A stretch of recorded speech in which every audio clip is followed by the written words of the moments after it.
Hey everybody, I'm back for another episode.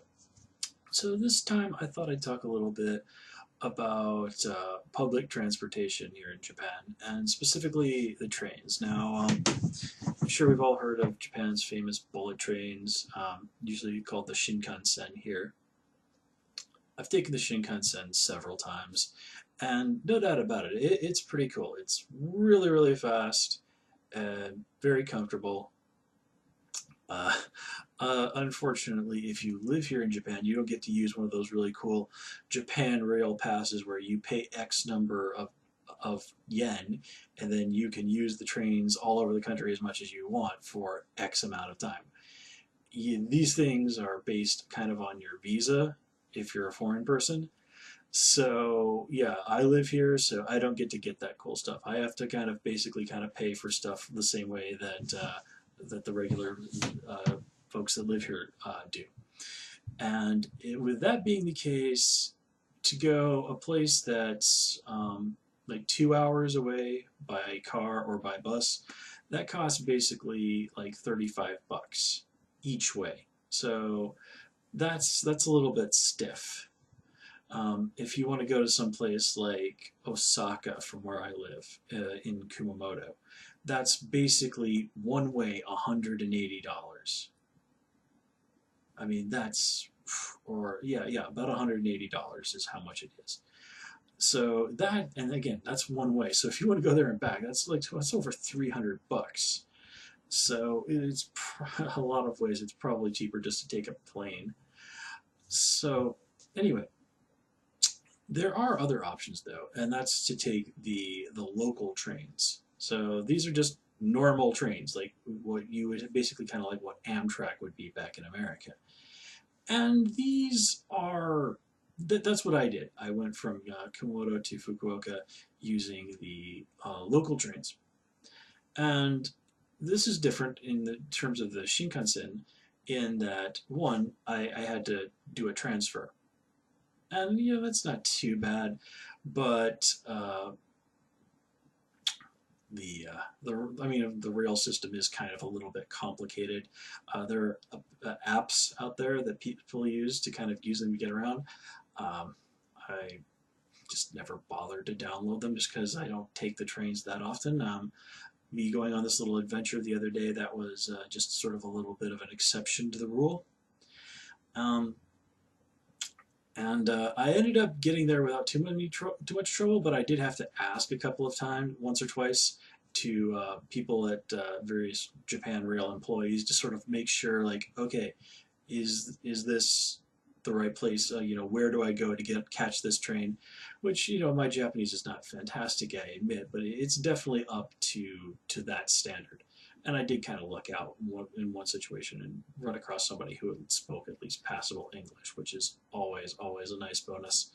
Um, anyway, so taking the local trains, oddly enough, took me about 2 hours, the same as if I'd taken the bus. And taking the bus in Japan, by the way, is actually pretty decent.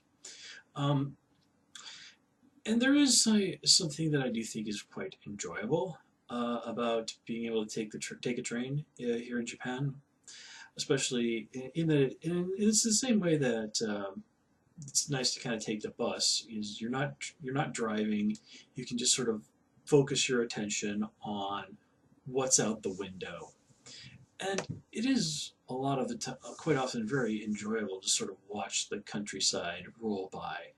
I've never taken the train too often in America. In fact, I'm pretty sure the only time I've ever really taken the train in the States is taking the South Shore line to Chicago a couple of times. Um, but anyway, getting back to it, it is, as I said, quite nice to sort of look at the Japanese countryside rolling by and look at nature, and it really is great for just driving it home just how at times amazingly green Japan is. There's this really great podcast that I listen to. It's called the History of Japan podcast, and they did an episode not that long ago talking about how Japan is kind of unique, and they had this really long-standing tradition of forestry and conserving the trees in this country. It goes back like hundreds of years for basically purely economic reasons, frankly, but still, it really is fantastic to sort of be rolling by, and then you see like the houses and stuff, and then right, especially the ones that are right next to where the forest is, and it doesn't look quite like, buildings and stuff that are built next to forests in America. Here, the trees are like this green wave that just seems like it's just paused, rolling in. I mean, you really do kind of have to see it to quite grasp it, but it's really something to see. It has a totally different vibe than looking at the forests back in the U.S. Um, and it's also kind of enjoyable to just sort of, same as if you're traveling on a bus or going through a car, just sort of look at the various little towns and things that you're going through. You know, things that are so incredibly divorced from the very Tokyo-centric view that we tend to get of Japan. I mean, of course, it's the same if you go to a small town in America or any other country that's very far away from the big cities where the action really happens. And you can just kind of really drive it home that, yeah, not everything in Japan is about Tokyo, and there's all these people going about living their lives, and Tokyo is this distant place that has effect on an affect on their lives, but it's not really central to it. Um, and while the train stations in the big cities are quite nice, the stations that you stop at and that you pass through here are pretty basic. Um, a lot of the times they're very open air. There's not really a place to kind of escape the heat or the cold. But in all fairness, sort of the train stations out kind of in the middle of nowhere in America or in really small towns generally don't have a whole lot going on that way either, at least from the ones I've seen in like northern Indiana, which is where I'm from. Um, Kind of one of the other things, and is that you also again get to see what these small towns and these smaller cities are really like, and that's both a positive and a negative. As I'm sure it's not news to other people that a lot of times small towns will suffer from poverty and things like that. So you do sometimes look out the window and you see these places that frankly are kind of run down and don't look particularly inviting. Just as you see in any other town that's maybe having a bit of a hard time. You see a lot of these buildings that are just basically kind of made out of rusting sheet metal and things like that. But then again, I don't know of any country where they put the really nice stuff directly next to the train tracks.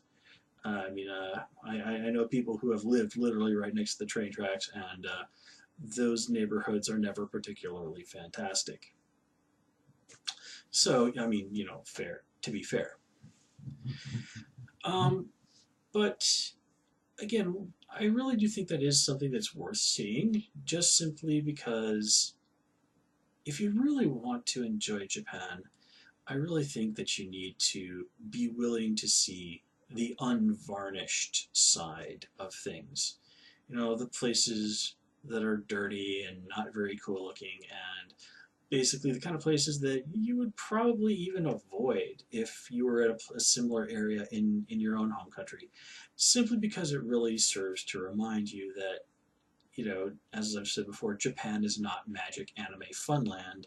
This is a real place with people having real lives, and, not everything is, very glamorous. It's, again, the unvarnished side of things. And I think that if you can see that, then I think it makes the stuff that, is more polished, really, I think, shine just that little bit more. And it also is, as I said, I think is good to kind of keep in mind that, Japan, like all countries, is a place of contrasts. You have just places in Tokyo and things like that where people with amazing amounts of wealth have these just absolutely incredible apartments. You know, the really glammed up places that are impeccably beautiful, spotlessly clean. Service is among the absolute finest in the world. And then you have the less than glamorous side of things. And yeah, I think that kind of covers everything that I had to say. So yeah, folks, if you do find yourself in Japan and you want to see a little bit more of the quote-unquote real Japan, you know, try hopping a local train sometime. I paid basically $20 each way to take the train, and again, it took basically the exact same amount of time it would to take the bus. And oddly enough, it's actually just a tiny bit cheaper than the bus. Of course, the trade-off is I did have to make a transfer, both going there and back.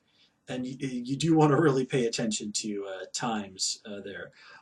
You kind of want to make sure that basically it seems like a lot of these things sort of tend to wrap up around trains. The basically kind of last call on the trains tends to happen like around 10 o'clock or 9, 10 o'clock, or at least especially out in these rural areas.